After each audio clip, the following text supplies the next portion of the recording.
राजनीति करने वाले लोग अक्सर आपको चौंकाते हैं और ऐसा चौंकाते हैं कि आप उस पर भरोसा भी नहीं कर पाते हैं।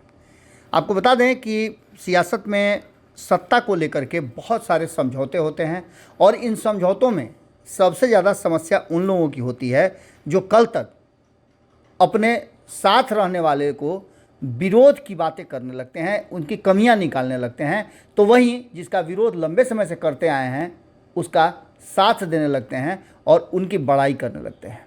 आखिर ऐसा होता क्यों है? तो निश्चित रूप से इसके पीछे एक ही मकसद नज़र आता है और वो है सत्ता। यहाँ तक कि लोकतंत्र की जो सबसे बड़ी पूंजी है वो है आम लोगों द्वारा चुनी हुई सरकार। उस सरकार को भी गिरा दिया जाता है और पाले बदल लिए जाते हैं। लेकिन इन सब के बीच में जो बयान आते हैं वो काफ़ी दिलचस्प और आपको निश्चित रूप से चौंकाते हैं। ऐसा ही कुछ बयान लगातार इधर पिछले 8-9 महीने से आ रहा है। आप जानते हैं कि जनता दल यूनाइटेड और राष्ट्रीय जनता दल के बीच किस तरह का युद्ध चलता है। ये युद्ध थमने का नाम नहीं लेता है जब दोनों एक दूसरे के विरोध होते हैं, लेकिन जैसे ही एक साथ आते हैं तो ऐसा स्विच करते हैं कि आपको अंदाज़ा ही नहीं लगता है कि कभी ये विरोधी भी रहे हैं।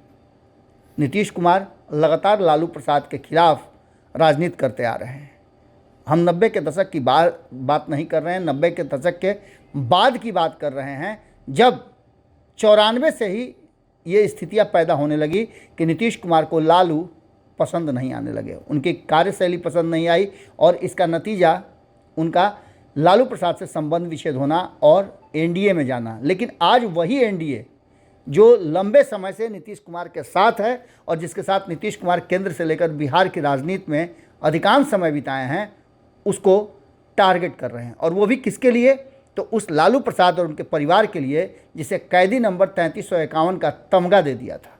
अब इन सारी बातों को लेकर के आप सुनिए किस तरह से नीरज कुमार ने इन सारी बातों पर अपना विचार रखा है और ख़ास करके इस विचार में वो बहुत सारी चीज़ें आपको नज़र आएंगी जहां उन्हें रुक करके शब्दों का चयन भी करना पड़ा है।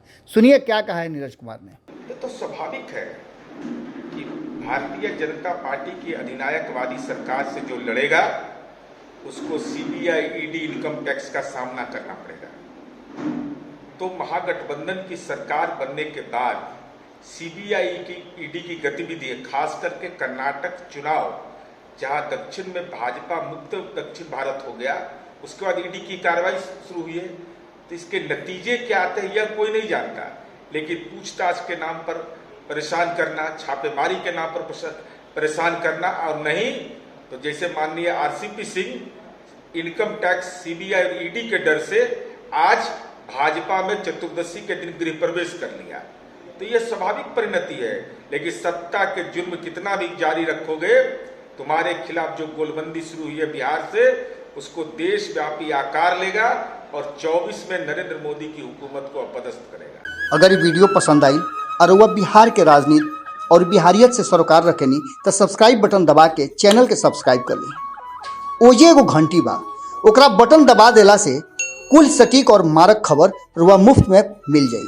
अगर रुआ पत्रकारिता के हमनी के नया प्रयोग में सहयोग कर चाहतानी तो ज्वाइन बटन दबा दी। पेटीएम नंबर नोट कर ली 9386816700। धन्यवाद।